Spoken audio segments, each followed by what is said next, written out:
दोस्तों स्वागत है आपका इनसाइट नॉलेज की एक और नई वीडियो में। आज की इस वीडियो में भारत के पड़ोसी बांग्लादेश के बारे में बात करने वाले हैं। जब डोनाल्ड ट्रंप की जीत पक्की हुई थी उसी समय हमने वीडियो बनाकर आपको ये बात बताई थी कि अब मोहम्मद यूनुस जो कि इस समय बांग्लादेश की सत्ता संभाल रहे हैं उनके लिए मुसीबतें बढ़ने वाली है, क्योंकि उनको पूरी तरह से सपोर्ट किया गया था बाइडेन की तरफ से। और बांग्लादेश के अंदर जो भी कुछ घटना घटी थी उसके पीछे अमेरिका के डीप स्टेट की इन्वॉल्वमेंट बताई जाती रही है। लेकिन जैसे ही बाइडेन की सत्ता गई, भारत में रह रही शेख हसीना अचानक से एक्टिव हो गई। जब से वह भारत में आई है तब से उनकी तरफ से कोई भी पब्लिक स्टेटमेंट, कोई भी ट्वीट वगैरह नहीं किया गया था। लेकिन जैसे ही ट्रंप की जीत हुई उन्होंने अपना ट्विटर अकाउंट एक्टिव कर लिया और ट्रंप को जीत की बधाई भी दी। लेकिन अब जो खबर निकलकर सामने आ रही है वह बांग्लादेश की अपोजिशन पार्टी साथ ही अंतरिम सरकार के मुखिया मोहम्मद यूनुस के लिए बड़ा झटका माना जा रहा है। आप अपनी स्क्रीन पर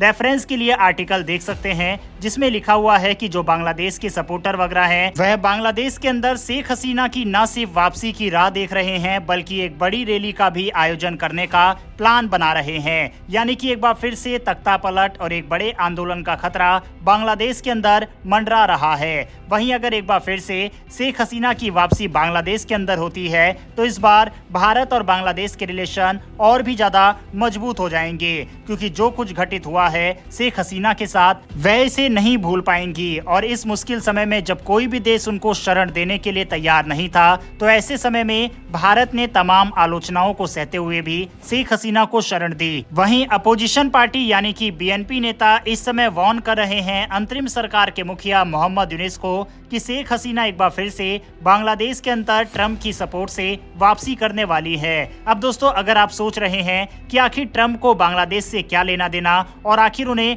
मोहम्मद यूनुस से क्या प्रॉब्लम हो सकती है, तो मैं आपको बता दूं कि मोहम्मद यूनुस और ट्रंप का विवाद बहुत पुराना है। मोहम्मद यूनुस ने कई बार न सिर्फ ट्रंप को लेकर विवादित बयान दिए हैं बल्कि ट्रंप के खिलाफ पिछले चुनाव में कैंपेन वगैरह भी किया गया था और वह सब बाइडेन की पार्टी को जिताने के लिए किया गया था। यही कारण है कि ट्रंप मोहम्मद यूनुस को सपोर्ट नहीं करते। हमें ये देखने को मिलेगा ट्रंप के आने के बाद कि धीरे धीरे दुनिया भर के देशों में राइट विंग पार्टी एक बार फिर से आना स्टार्ट हो जाएगी। जैसे कि 2019 के बाद अचानक से लेफ्ट विंग पार्टी सत्ता में आ रही थी, लेकिन अब 2024 से एक बार फिर से राइट विंग पार्टी का बोलबाला दुनिया भर में देखा जाएगा, जिसकी शुरुआत कनाडा से फिर बांग्लादेश में भी शेख हसीना की वापसी और अन्य देशों में भी ये देखने को मिलेगा।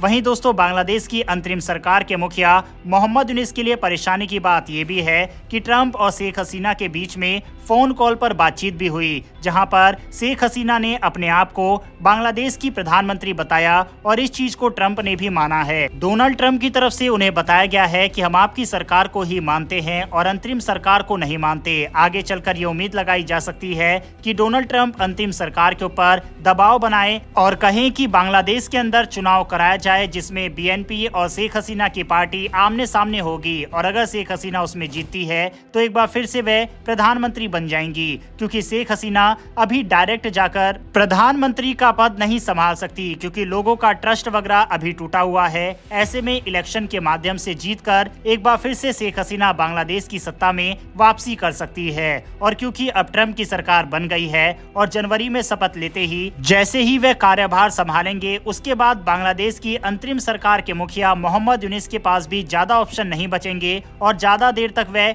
इस सरकार को नहीं चला पाएंगे। दूसरी ओर भारत की तरफ से भी बांग्लादेश की अंतरिम सरकार के ऊपर प्रेशर क्रिएट करना स्टार्ट कर दिया गया है। भारत ने डिप्लोमेटिक तौर पर बांग्लादेश की सरकार से ये कहा है कि बांग्लादेश के अंदर हिंदुओं के ऊपर जिस तरह से अत्याचार हो रहा है वह रुकना चाहिए और उनकी सेफ्टी और सिक्योरिटी को प्रायोरिटी देनी चाहिए। इतना ही नहीं बल्कि भारत के आर्मी चीफ ने बांग्लादेश के आर्मी चीफ से भी बातचीत की और ये कहा है कि वहां पर हालात को काबू किया जाए। साथ ही दोनों देशों के बॉर्डर के थ्रू जिस तरह से बांग्लादेशी लोग भारत में घुसने की कोशिश कर रहे हैं उसमें भी लगाम लगाई जाए। साफ है कि जिस तरह से अब बांग्लादेश की अंतरिम सरकार के ऊपर प्रेशर बनाया जा रहा है, जनवरी में ट्रंप की शपथ के बाद ज्यादा लंबा इस सरकार का चल पाना मुमकिन नहीं हो पाएगा।